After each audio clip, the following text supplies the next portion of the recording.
2020 City Council meeting to order. Would everyone please stand and join me in the Pledge of Allegiance? I pledge Allegiance to the flag of the United States of America and to the republic for which it stands, one nation, under God, indivisible, with liberty and justice for all. Madam Clerk, will you please call the roll? Councilmember Pamela Parker. Here. Carrie.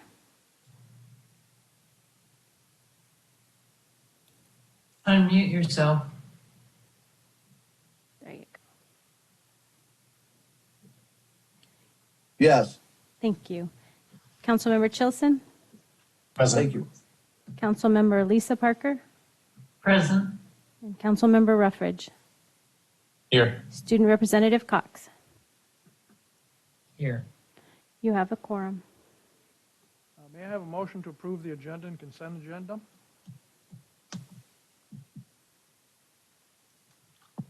I would move to approve the agenda and consent agenda. I'll second. And who was the second? Did I hear a second? Mayor Whitney. Did you hear a second? Okay. Go ahead, Ms. Parker. Thank you. I would like to move to amend the agenda at the request of the administration, add a discussion item regarding the November 12th, 2020 COVID-19 emergency alert issued by Governor Dunleavy, and add this to the as agenda item 8C3. So that would be on page 2, 8C3. Is there a second?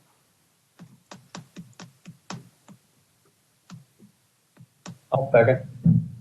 Thank you, Mr. Ruffridge. Are there any objections to adding the discussion item to the agenda? Hearing none, the item has been added. Would the clerk please read the consent agenda? Can you turn your volume up on your speaker there, Mayor Whitney? We can't hear you. Yes. Any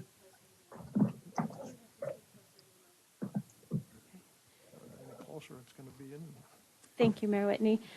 Approval of the October 28th, 2020 council meeting minutes. New business ordinances, ordinance 2020-27, increasing estimated revenues and appropriations by $60,000 in the general fund and the small capital project fund, and authorizing the city manager to waive formal bidding procedures and execute a sole source professional service contract in an amount not to exceed $60,000 with GCSIT for information technology improvements, introduced by the city manager, public hearing on December 2nd, 2020.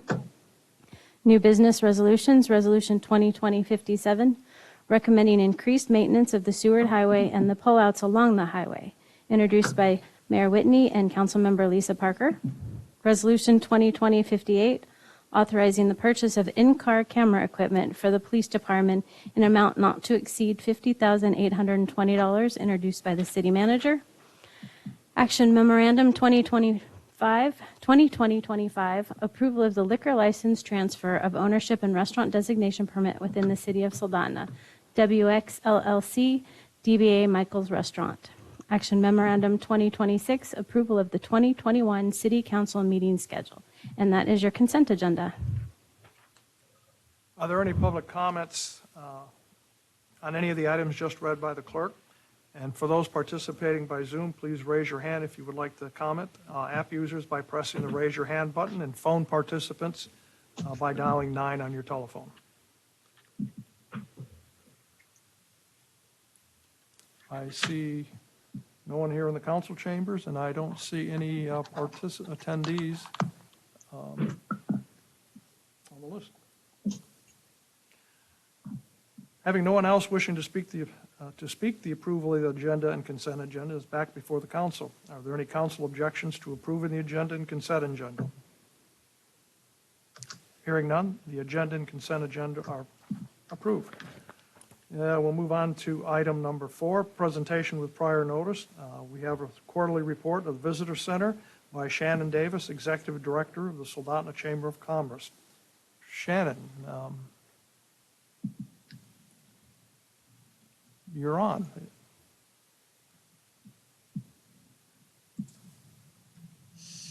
Hello, everyone. It's nice to see your faces. So I hope that you all have a chance to review the report that the clerk's office sent out for you. I'll briefly go through and answer any questions that you have. Energies in the third quarter were really focused on safely serving the visitors that we did have, promoting shop local initiatives and helping businesses connect with resources to really keep their doors open. Although some sectors of the economy in Soldotna weren't hit as hard financially as we had feared, certainly some areas such as tourism suffered terrible losses. As I noted in my report, I believe that CARES funding from the state, the borough, and the city of Soldotna went a long ways towards helping some of these businesses keep their doors open and prevent them from shutting down forever. I'd really like to give a lot of credit and kudos to everybody who worked so hard to implement these programs. Tim Dillon with CAPED shared some of the highlights of CARES funding in our area with me earlier this week. Businesses on the peninsula as a whole received about $42.5 million in CARES funding to date, but in the Soldotna area, businesses received about $8.5 million with an additional $1 million awaiting approval. So then when we look at the breakdown of where these funds were distributed, it follows what's been noted about the sectors who have been hardest hit. Of the 115 businesses in our immediate area that were approved, 58 would be classified as hospitality or tourism related. So that brings me to our visitor center update. From May to September, we catered to 7,280 visitors, which was a 68% decline from 2019. And 2019 already had some pretty substantial declines because of the Swan Lake fire. So while our quantity was down, the quality of our interactions was certainly impactful, and I do believe it will pay dividends for years to come with return visitation. I shared a short blog post in your report about one of our visitor center attendants, Patty, who made a pink salmon plushie for a little boy who had autism who came to the center this summer. You really have a wonderful staffing your visitor center, and you should be very, very proud of them. We did hold our second annual photo contest. We received 49 very high quality entries this year. The winner is featured on the cover of this report. We also contracted with a local business, Martin Media, and we received over 200 very impressive stock images of the area that we're happy to share with you for use online and in printed materials for promotion. We are currently working on distribution of the book of our 2020 visitor guide because visitation was so low throughout the state, and also our inquiries were much lower.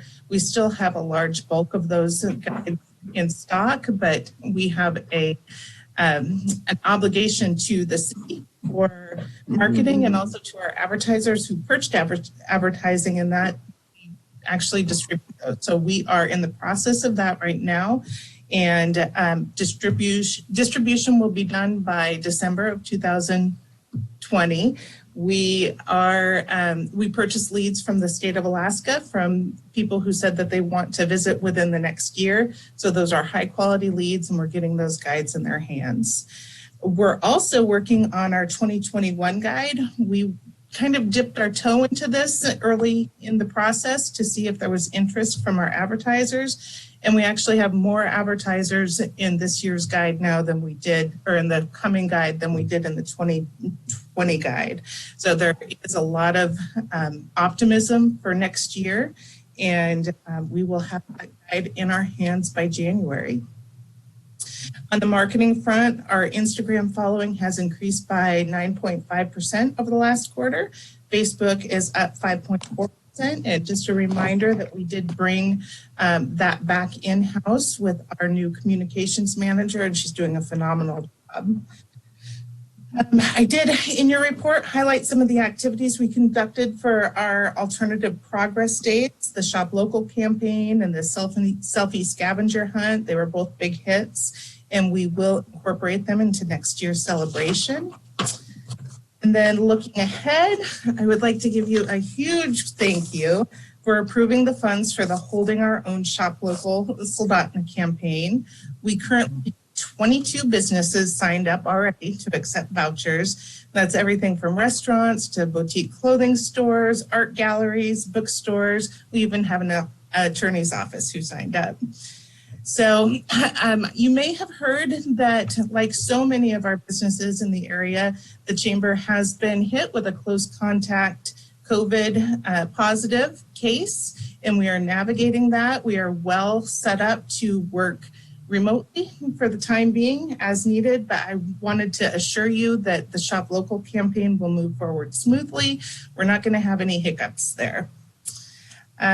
Let's see, we're even for Monday or Tuesday, we may not be able to open the doors to the public yet, but Dave with maintenance is going to install a mailbox for us right at the front door that people will be able to drop their receipts in. So we've got it covered. Finally, we are planning a Soldotna Shine celebration. We received $5,000 from the Levitt Foundation, who funds Music in the Park, to do something meaningful for the community this year. So on December 18th, which is a Friday, we're going to host a drive-in Christmas celebration at the Sports Center parking lot. We're going to partner with KSRM Radio for a Christmas Carol sing-along. We'll have Santa drive through the parking lot and wave to everybody from a fire truck, and that's going to culminate a grand fireworks show at 7 o'clock. So that's a very condensed version of what we've got going on right now, and I'm happy to answer any questions. Council have any questions of Ms. Davis?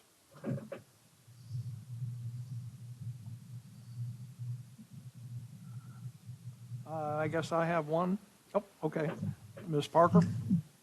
Thank you, Mayor Whitney. So thank you, Shannon, for the report, and it's nice to know that there's 22 businesses that have signed up for the Shop Local program.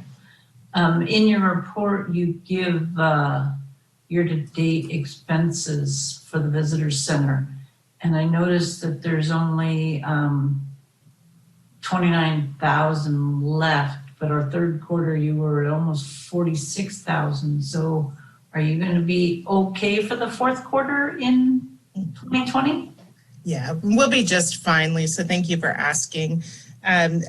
Really, the expenses do come in. They're not always equal as they're coming in throughout the year. So cumulatively, we are really right on track. We have shifted a few of our expenses. You'll note that the purchased leads are actually much over what we had budgeted for. And again, that goes back to the fact that we've had to purchase leads to get that guide out, but we've been able to shuffle funds. We've had savings in other areas. So we're doing fine, and I appreciate the question.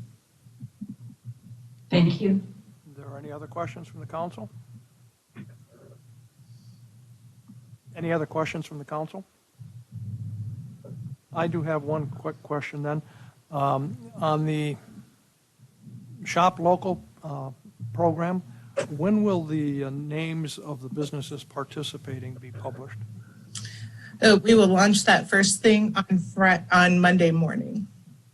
Monday morning.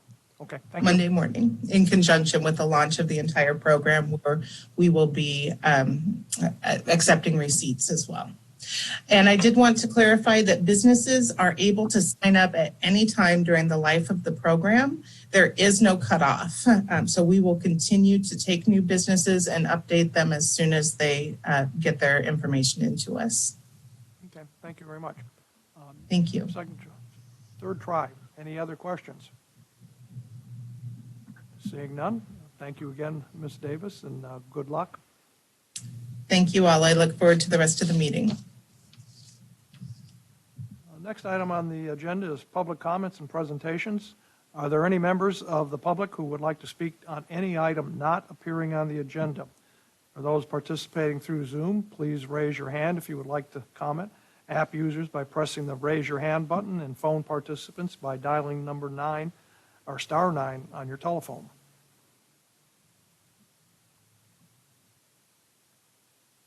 I see none of the attendants that are signed on with a raised hand, so we will move along to item 6, Assembly Legislative Report. Are there any representatives of the borough or the state in attendance who would like to speak?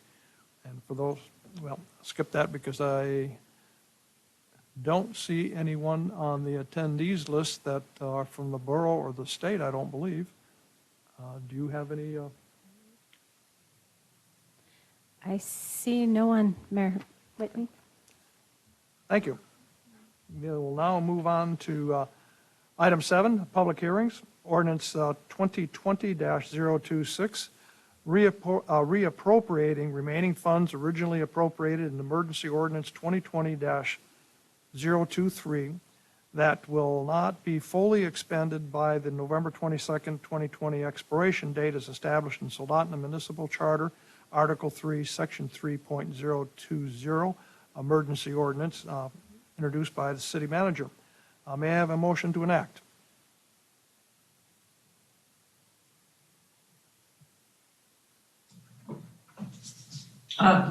This is Lisa. I would move to enact ordinance 2020-026. Thank you, Vice Mayor Parker. Do I have a second? Second. It was either Mr. Ruffridge or Mr. Carey. Did you catch which one? Okay. Thank you. Report from the administration. Thank you, Mr. Mayor.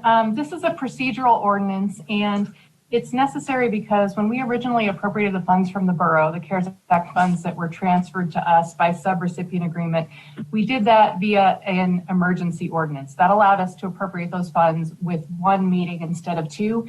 And we did that so that we could open up the phase 2 of the business and nonprofit grant programs to coincide with the entire month of October. So it was a bit of a more efficient way to get those funds available sooner. But per our charter, emergency ordinances are only effective for 60 days.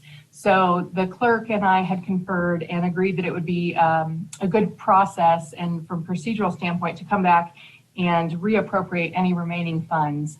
I can let you know that we filed our first report with the borough already, and we will be well on our way within this current month to expending all of the borough funds. But just to ensure that they didn't terminate at the end of the 60 days, this ordinance would ensure that they're permanently appropriated until we can expend them. Thank you. Thank you. The public hearing is now open. Are there any members of the public who wish to speak on this item? For those participating through Zoom, please raise your hand.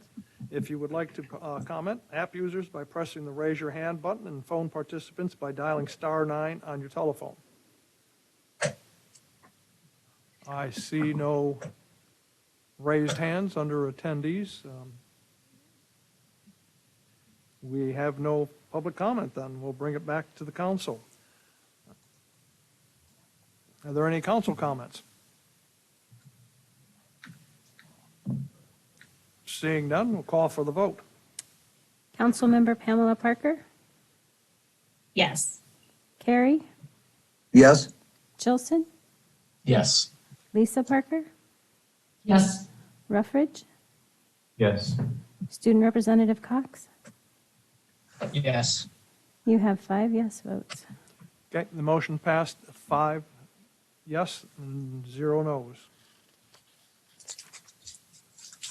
We'll move on to item number 8, new business. And that would be Resolution 2020-056, updating the Soldotna CARE spending plan for COVID-19 relief funds and approving individual grants as part of the Phase 2 nonprofit grant program for critical needs and services related to the COVID-19 public health emergency, introduced by the city manager. May I have a motion to adopt? I would move to adopt Resolution 2020-056. Thank you, Mr. Chilson. May I have a second? I'll second. Thank you, Ms. Pamela Parker. A report from the administration. Thank you, Mayor Whitney. So this resolution accomplishes several things like we've done in the past, where it updates the city's CARES Act spending plan, which is really the internal roadmap we've been using to guide the different categories of CARES Act spending. And we presented a new spending plan that we think reflects where we're at now, that some of these programs have come to an end, and projecting where we think we're going to be at the end of the year for the programs that are still open. And I'll go through a couple highlights of the spending plan, but I also want to point out that the resolution would authorize 3 grant awards as part of Phase 2 nonprofit grants. The first would be an increase of an existing grant. So an additional $34,000 to the grant that was previously awarded to the food bank. This is based on they've been doing the food bag distribution in Soldotna for several weeks now. The demand is a little bit higher than we anticipated and estimated, and this would allow them to meet what that increase in demand is projected to be both now and through the end of the year. Section 3 of the resolution deals with a new request from Central Peninsula Hospital, and it would allow them to purchase, using our CARES funds, 3 ultraviolet disinfection systems. And in the memo, I explained they have 2 of these systems already. These additional 3 units would allow them to deploy them to different areas within the hospital, greatly improving their ability to disinfect and reduce the potential risk of infection. I did receive a late request, and there was a laydown memo that was sent out today requesting a 4th unit. So I would be happy to speak to and definitely supportive of the hospital's request that we actually increase that line item to fund 4 UV disinfectant units. The third grant is to Freedom House, which is a nonprofit here in Soldotna. This really came to be as we were taking applications for our resident relief program and also the AHFC housing program. We were aware that people who live in community housing type situations may not qualify for those programs based on the strict interpretation of the requirements. And so when we had received a couple applications from residents of Freedom House here in Soldotna, we reached out to that organization and instead are proposing to fund them with a grant working directly with the nonprofit. But it would accomplish the same thing, and that it would provide housing stipends for residents of the men's and the women's Freedom Houses here in Soldotna, as if those residents were able to utilize some of the other programs, which unfortunately they didn't qualify because of the way those programs were set up. Flipping over to attachment A is the CARES Act spending plan, and I'll just really kind of highlight what I think are the most significant updates to this document. I'm going to start further down the list. One of the programs where we had mentioned at the last meeting we really kind of overshot on our estimate was the demand for this item number 7, which was the direct support for residents. Really, at this point, we think we're going to be between 85,000, maybe 90,000 by the end of the year for all residents who took advantage of that program. So there's a significant amount of funding that can be reallocated from that line item to other line items. Item number 8, the business grant phase 2, we're going to be fairly close. We're going to be really close to that $2.5 million, which was our original target. And we're just now kind of adjudicating the last grant applications. There might be some appeals, a small number of appeals, but we think we're going to be very close to that target. The one area where we think significant funding could be applied is area number 1. So city payroll and expenditures. Originally, when we presented the very first spending plan, we proposed only to bill city payroll through the end of June primarily. And that was a policy proposal. It wasn't that we didn't have additional eligible expenses, but that would have allowed us and the city to prioritize spending for some of these other grant programs. As we near the end of the year, we've identified that should the council want to allocate more of our own payroll towards CARES Act funds, we've got approximately $1.4 million of eligible expenses that could be billed to the CARES Act funds. And that would be an opportunity there in that first category for us to essentially fund eligible expenses up at the timeline, at the deadline. As December 30th approaches, if we have remaining funds, they could go into that category. Our goal would still be to fund all the other programs and projects that the council has identified. But that's why that number was originally at 1 million. It's really that we've got about 2.4 eligible expenses. And at the end of the year, if we're not able to get those funds out through these other programs, the council would have the opportunity to instead direct us to go ahead and bill some of those payroll expenses. I think with that, Mr. Mayor, that concludes my report, and thank you very much. Thank you.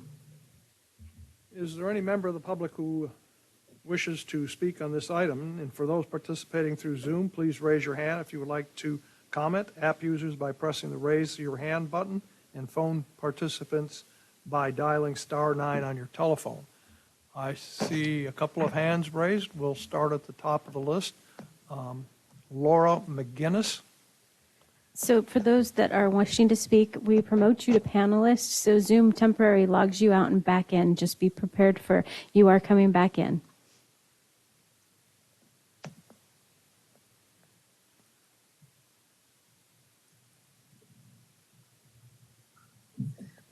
Hi, thank you so much. Laura McGinnis here. And I just wanted to say thank you so much to the City of Soldotna for everything you guys have been doing.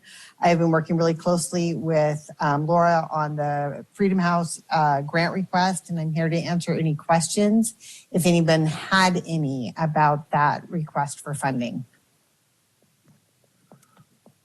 Does anyone from the council have a question of Ms. McGinnis?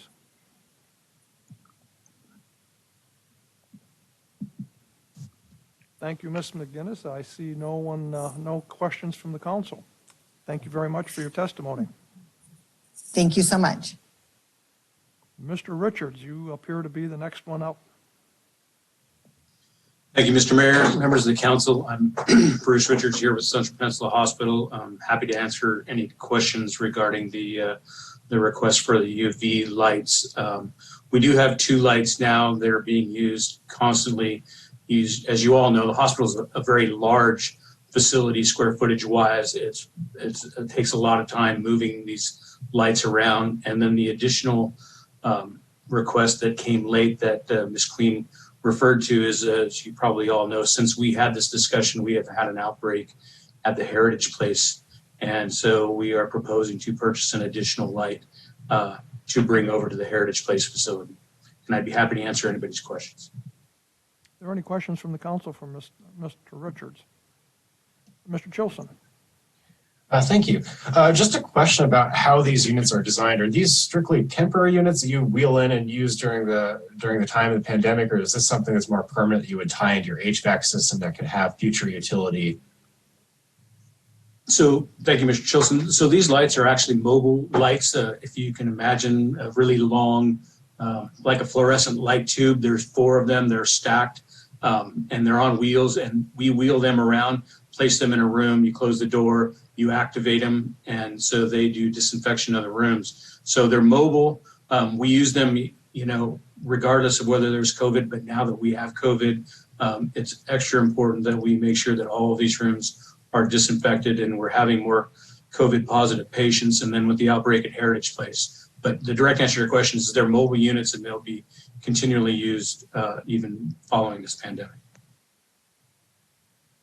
Is there a follow-up, Mr. Chilson? No, that's it. Thank you for the clarification. Mr. Carey, did you have your hand up?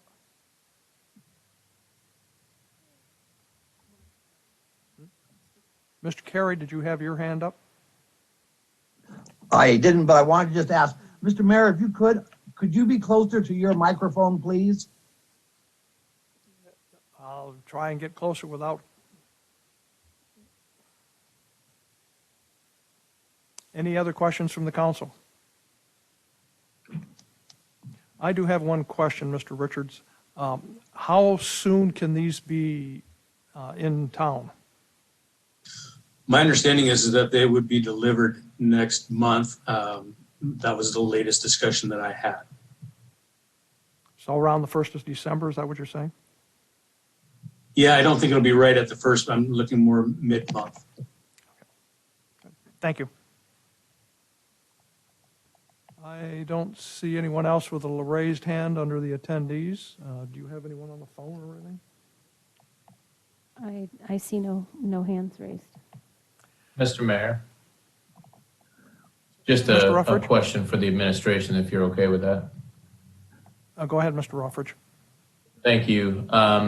For CARES Act purchases or grant funds, if obviously these lights seem to be in high demand, if delivery of those lights does not happen before the end of the year, does that cause an issue? Thank you, Mr. Ruffridge. So It is the case that these CARES Act funds need to be expended by December 30th. We've got several projects we're working on where that is a target deadline. If in fact it comes out through after a good faith effort, something showed up the first week of January, for example, I think we would work with the granting agency to hopefully be okay in a scenario like that. But the presumption is that we're approving projects that we think are feasible, and that by our subrecipient agreement to the hospital, if that grant's awarded, the expectation will be that they're delivered by the 30th. Any follow-up, Mr. Ruffridge? Any other questions from the council?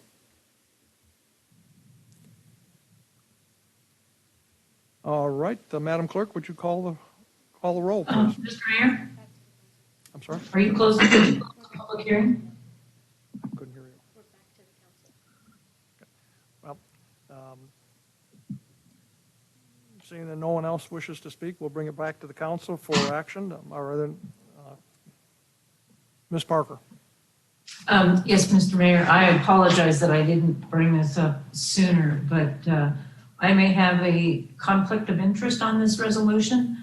My husband serves on the Central Peninsula Hospital Board of Directors, and so I would defer to you whether or not I do have a conflict. I see no conflict with that. Okay, thank you. Thank you for bringing it to our attention. I'll call for the vote. Mr. Mayor? Go ahead.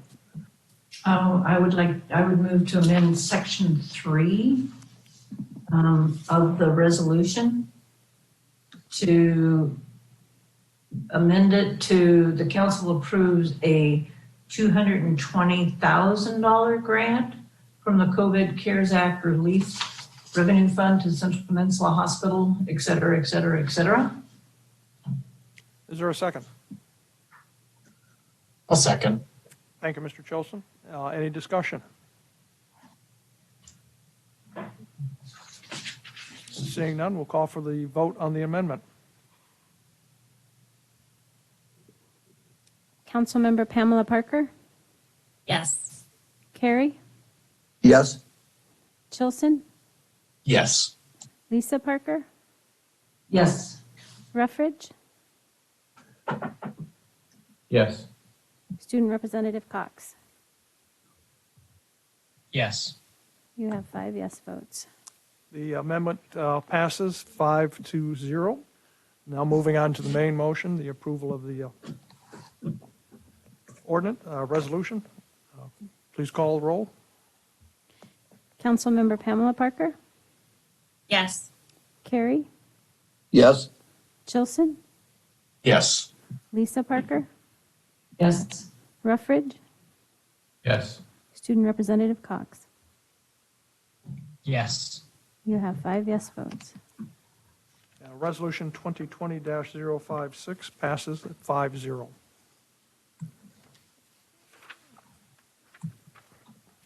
Moving on to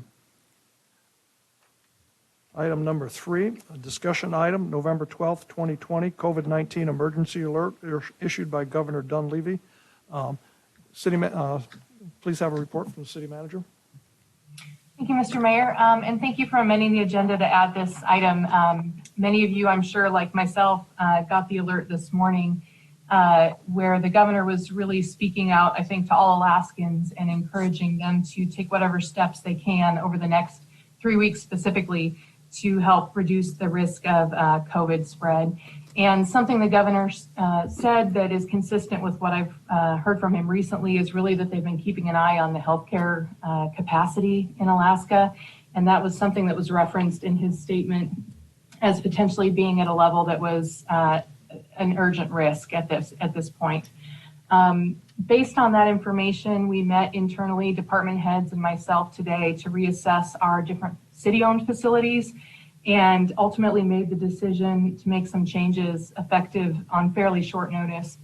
So we sent out a press release just shortly before 5 o'clock with that information. Starting tomorrow, the library is going to move to curbside only. And we don't know for how long that will be the case, But starting tomorrow morning, the library will be open. The public can call library staff, but we'll be limiting to curbside only in terms of people being able to call ahead and then schedule time to pick up their materials. Importantly, we made the difficult decision to close the sports center effective tomorrow morning. There was a fairly large hockey tournament that was scheduled for this weekend over 3 days that involved approximately 20 teams, the majority of whom would be traveling into the area to play games all day tomorrow, Saturday, and part of the day Sunday. We met with representative, the coordinator for that tournament. We met with representatives from the city of Kenai. Some of the games were going to be played at their rink there in Kenai. And I spent a long time today with our own staff who had been reaching out to different ice rink facility managers around the state, ultimately made the difficult decision that based on the governor's request and how we interpret our own responsibility and actions to take, that we had to close that facility and could not allow an event like that to proceed, knowing where we know now in terms of case counts in the community and the potential for our healthcare capacity to be somewhat threatened, as the governor indicated.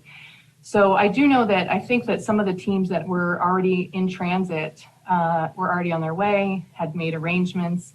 I believe that they may be able to be accommodated at another rink. Some of the games, it wouldn't be to the full extent that they had scheduled, which was going to be 12 games tomorrow, 12 games the day after. So I know that KPHA had indicated an interest in kind of working to hold some smaller exhibition type games for the teams that were already on their way. I'm happy to answer any questions. Ultimately, as I mentioned, it was a very difficult decision, one we felt was necessary based on the information that came just earlier today. And that concludes my report, Mr. Mayor. I'd be happy to answer any questions. Are there any questions from the council?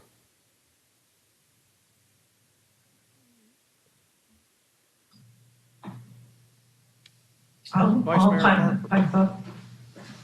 So I'm supportive of the decisions that you and your team made, City Manager Queen. I've been alarmed to see the number of cases continue to increase here in the Central Peninsula and here in Soldotna. It's going to make it difficult if we don't act responsibly for people like Councilmember Cox to be able to return to school. We have to act smart. We acted as a community, we acted smart this spring and summer, and we were responsible. We need to act responsible again. We need to wear masks. We need to do the social distancing. I wish some of our restaurants and bars would put social distancing in place in their facilities so that we would have that 6 feet of separation. Unfortunately, we're not seeing that at very many establishments here in the Central Peninsula. So I urge residents to continue to act smart. We were smart.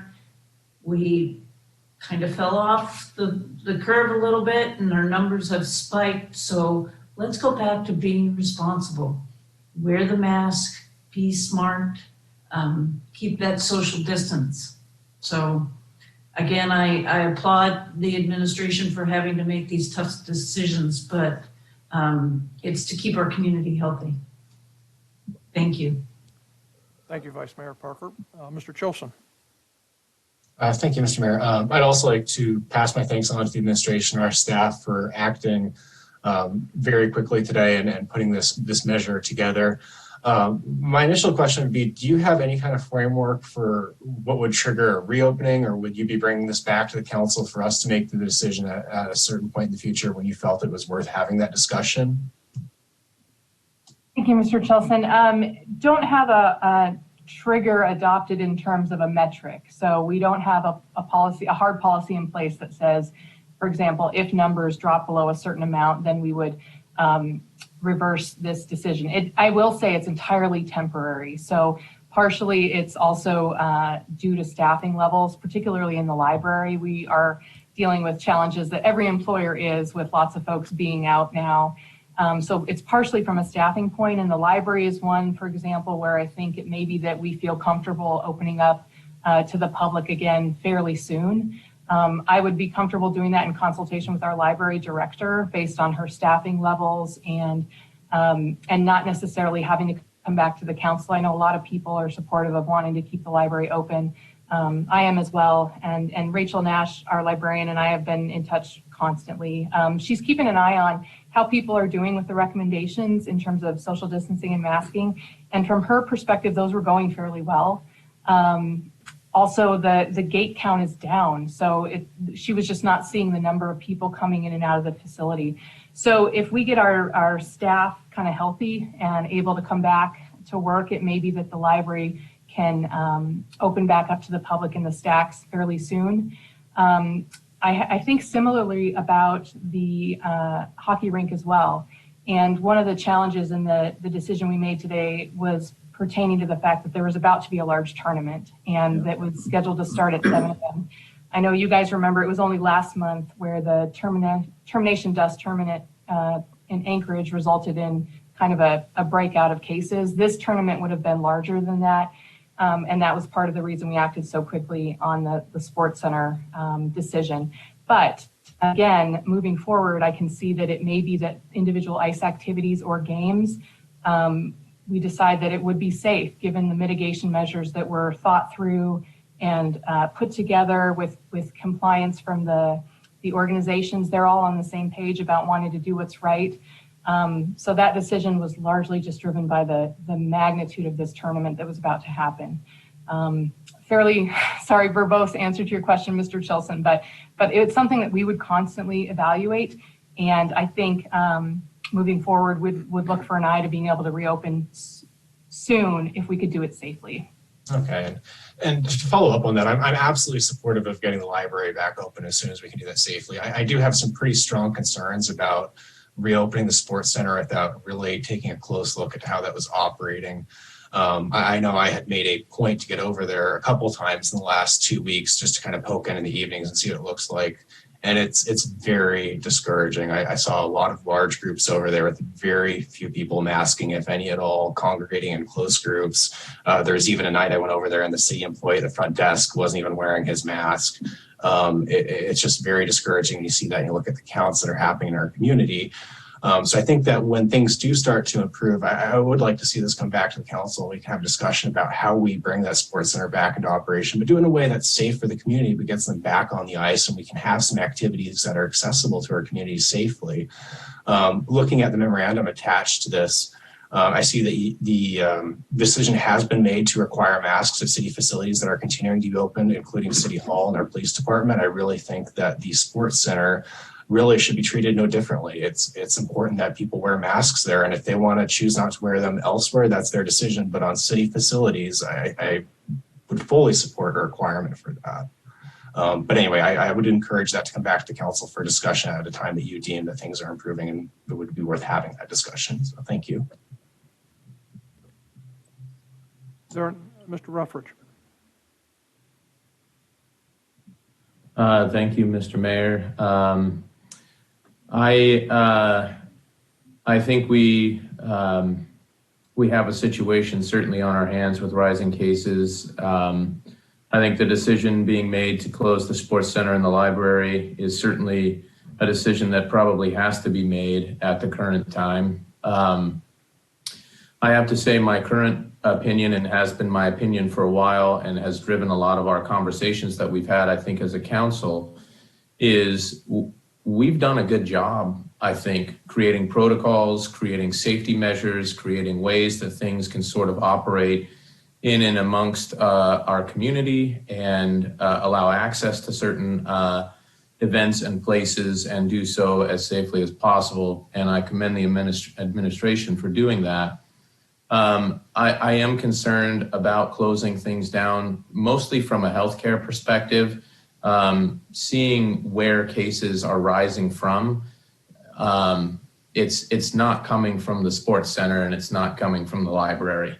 It's coming from people in our community making choices to gather, whether it's in their homes or churches or bars or other places where they're not utilizing that responsibility that Councilman Parker mentioned a bit ago. On that note, there's some thought that we were, quote unquote, doing better earlier in the year.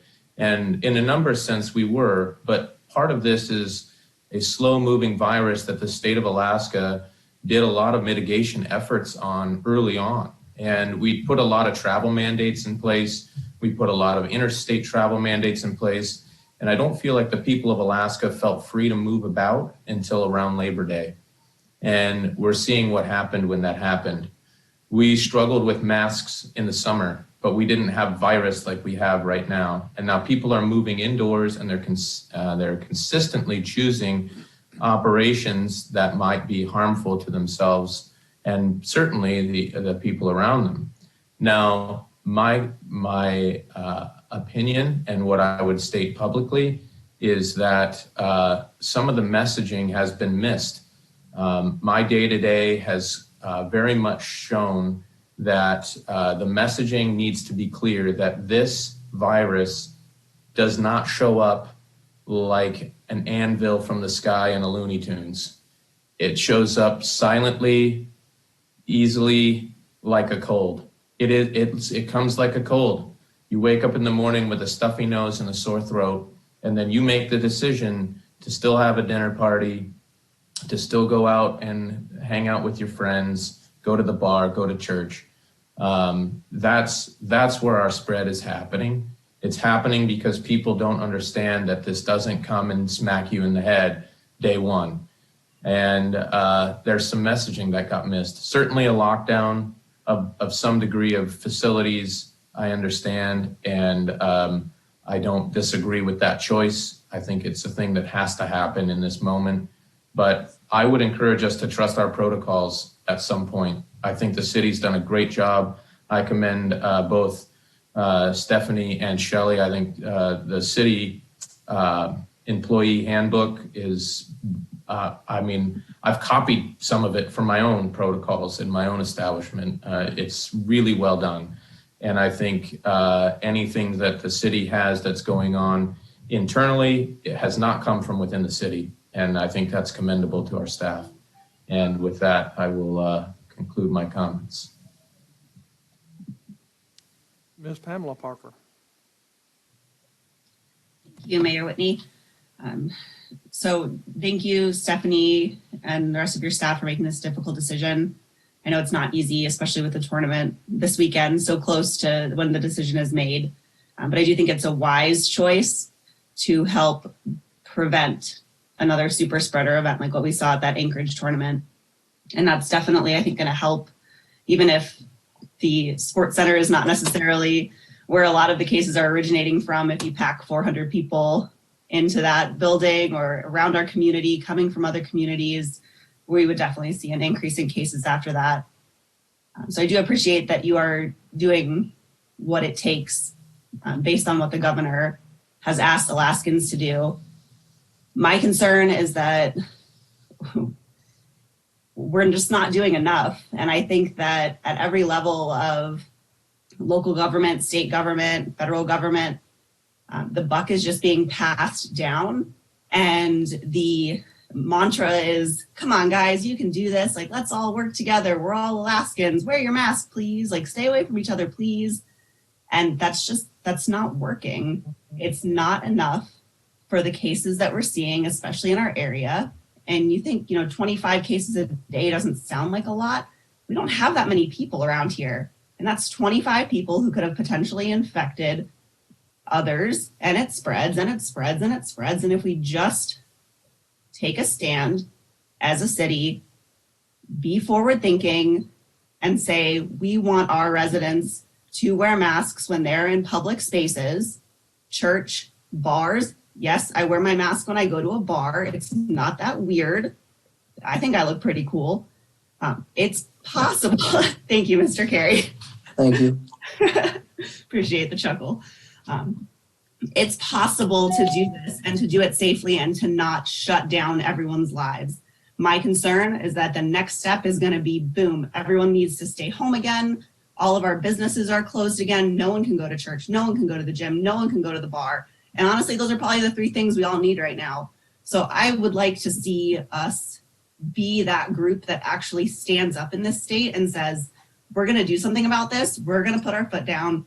We're going to tell folks that this is what we expect when you come into a public space in the city of Soldotna, because we care about our residents and our neighbors. And I don't want us to look back 6 months from now and say, why didn't we do anything about this when we had the chance? Oh, because we were afraid that people would be upset. Well, I think I'm going to be upset when my neighbors start dying. So that's my Thank you, that's my Ms. 2 Murphy. cents. Are there any other comments from the council? Seeing none, I'll mention a few things that I agree with what everyone just said. I thank the staff and the city manager for all the hard work they put into this. I know there was some really tough decisions to have to make, especially with the sports center. It's unfortunate. I think one of the things that's discouraging to me is to go around town and go to certain businesses and other locations and see people that aren't wearing a mask. I can only encourage them to wear a mask. They may not like it, but it's not going to hurt them, and in fact, it may help them, and it'll help the other people around. I've seen people that around town here just recently that definitely should have had a mask on, not only to protect them, more to protect other people that they were with. Unfortunately, they weren't wearing a mask, nor were the people that were with them. So I can only strongly, more than strongly, encourage everyone to wear a mask at all times. Participate in social distancing. Wash your hands. Just be careful. This isn't going to go away right away. We've seen a lot of people here just in the last week that have been infected, and we could see very many more. And I don't want to see that, and I don't want to see anyone get sick from it. Some people may call it a flu, but it is a flu that has a very deadly effect. And not everyone's going to catch it, but there's too many that will. So that's all I have on comments right now. Anything else from anyone else have any comments? Thank you. Thank you again, Ms. Queen and the staff for doing this. Moving on to mayor and council reports, mayor's report and proclamations. I only have a couple of things to mention tonight. We had another Kenai Peninsula Borough Mayor's meeting with the governor by teleconference.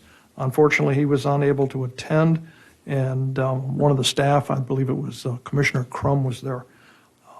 Mainly that was to discuss what our cities are doing in regards to mandating of mask wearing. And I think the city of Seward was still under a mandate to wear a mask. City of Homer was not, and of course the city of Soldotna is not.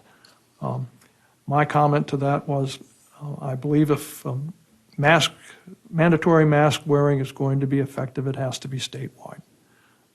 Everybody has to do it. And you just can't go from one town to another and switch your whole style. To me, it has to be a statewide effect. Whether that'll ever happen, I don't know. But next thing, Local Boundary Commission met I believe it was last Monday or Tuesday, I can't remember now. Dates kind of run together here lately. They approved their decision on a 3-2 vote that the city would be required to hold a local option election.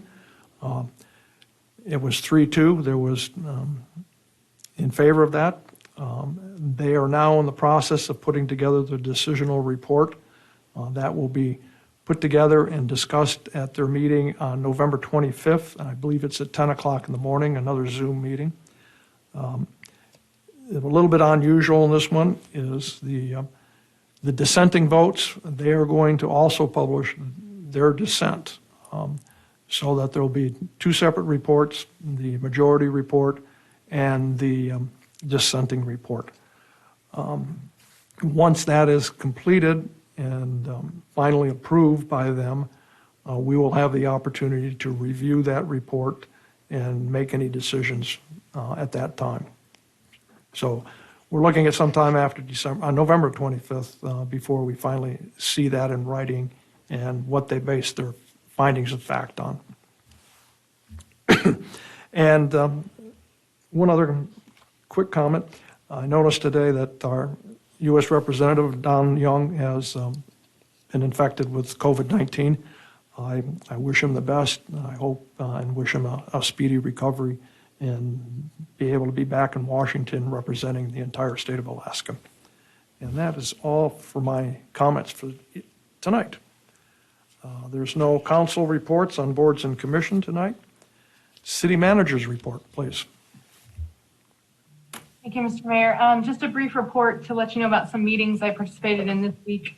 On Tuesday, we had the Alaska Remote Seller Sales Tax Commission, the annual meeting. That's the group of communities and AML staff that administer the online sales tax. So we had kind of all-day meetings on Tuesday to hold our annual meetings, and those were good meetings to participate in. I am still on that board, and we'll kind of keep the council updated as we get reports from that group.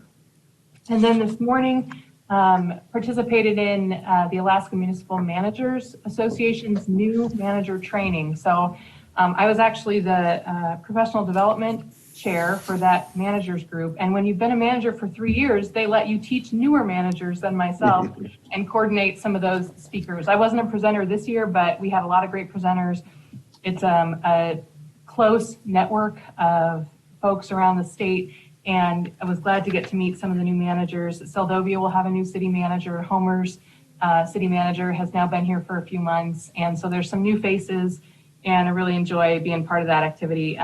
It's in lieu of what we would be doing at AML each year. So this year, like all those other meetings, we're doing ours remote. Today was the new manager training. Tomorrow is the municipal managers, our business meeting for our organization.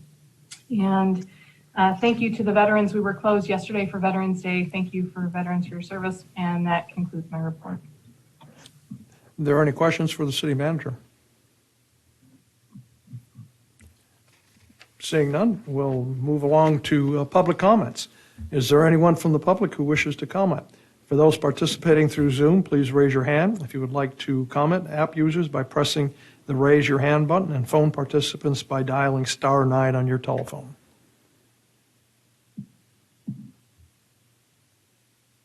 I see no raised hands, so we will move on to item number 12, council comments. And we'll start this evening with Mr. Carey. Thank you, Mr. Mayor. This morning, as probably everyone knows, Dave Stein passed away this morning. Response to COVID provided pneumonia to him. And so again, the idea of people here. One of the suggestions that was made, and I greatly appreciate what the city manager is doing in dealing with PEs, was her suggestion that every business, every commercial interest in town, the city, should provide, them with gloves and disinfectant and other things that might help. And so I was very pleased. And again, the Mullen family has been a huge asset to this city forever. And so just seeing that suggestion, I would hope that that's something we can do, or maybe we already have and I'm not aware of it. And the last thing, as a COVID survivor, I found myself totally unable to do almost anything. The idea of actually getting out of bed to go to the bathroom was almost more exhausting than I could handle. And the city was real clear right away when they knew I was positive. I told them, and they said, "You cannot come over here. And don't come over here basically till you have a negative." After 14 days, I did get another positive. They decided it was a false positive. And 3 days later, I got a negative. And so I just want to say it's very real. And one of the things, just personally, this is almost exactly 1 year since I stopped smoking. I believe if I had still been smoking today as I was then, it would have been much worse for me. And so I just, to the extent I can to anyone, please stop smoking if you do it. And I know I did it for 20 years. But again, I'm just very pleased to be alive. I'm pleased to be part of the council. And I'm very pleased that we're doing more. And I also agree with Ms. Parker that there's more that we need to do. And I just don't know what more to do. And so I'm very open. Thank you. Thank you, Mr. Carey. Vice Mayor Parker. Thank you, Mayor Whitney, and I'm glad that you have recovered, Councilmember Carey. Sorry to hear about my friend Dave Stein. He was a wonderful guy. So we had this discussion about COVID and how should we as a community, what should we do? How should we act? What should we ask of our community? And that was 5 months ago. That was on June 10th that we had that discussion. And we've had lots of other discussions since then. That was the initial discussion. And at that time, one of the comments that I made was, you know, I want to be here next year for events. I want to be here next year to be able to eat at my favorite restaurants, in the restaurant, not through takeout. So we have to be and work responsibly going forward. And I will be reaching out to the city manager and Mayor Whitney and brainstorming some ideas. And, you know, if it's not coming from the governor. He wants us to hunker down, wear masks, maintain social distance. We have to do a little bit more. I want Quinn to go back to school, you know, and be able to start in the spring, in January, be back in school. But we need to do something and act responsibly. And I'm glad to see other council members saying we need to do more than what we're doing. So I will be reaching out to you, Mayor Whitney and City Manager Queen. So that being said, wear your masks, maintain social distance, act responsible, please, Soldotna residents. Congressman Young, I wish you a full and recovery from COVID. Wear your masks, maintain social distancing. And then finally, I want to congratulate the state legislators and the president-elect on their election and thank them all for their service to the state and our nation. And we will see you all soon. Mr. Chilson. Thank you, Mr. Mayor. I'd just like to express some gratitude that we're able to get all these CARES dollars out into our community so quickly and able to support these nonprofits that are really getting out there and supporting our community residents that are really in need. It's not too often in government that you have the problem of having too much money to spend and how do we spend this before a certain deadline. So it's great that we're in this position. But going back to Resolution 2020-056 that we passed tonight, authorizing those appropriations to several nonprofits in the community, looking at Attachment A, we pretty much have the remainder of our CARES dollars budgeted out. But just to comment to the administration, it'd be really helpful if we could get a revision to that document with an additional column that shows, okay, for each one of these line items that we're planning on spending, how much have we actually spent to date so we can get a better idea of what's left to get out the door before the end of December and start coming up with some ideas to kind of get those dollars flowing into the community and those that need them. Secondly, I'm grateful to see city streets out there taking care of the roads. It was pretty dicey the last couple of days. I don't know if any of you have driven through Kobuk and Redoubt, but that's a slip and slide when that section of road gets a little bit of water on top of the ice. So I'm glad to see the sand being laid down and ice scraped. So other than that, everyone's saying it, I'm gonna say it to you, please wear a mask. It's not about yourself, it's about your community and your loved ones around them. Think of them when you go out. Really do. That's it. Thank you, Mr. Chilson. Mr. Ruffridge. Thank you, Mr. Mayor. So I think that, I'm hearing a lot of information tonight. regarding we need to do more, and I don't disagree. I think that we need to do more. Conversation, as we heard from the governor today, is paramount in our community, and not just beholden to us to do those things. I think there's a trust that needs to be built amongst community members that we have each other's best interests at heart.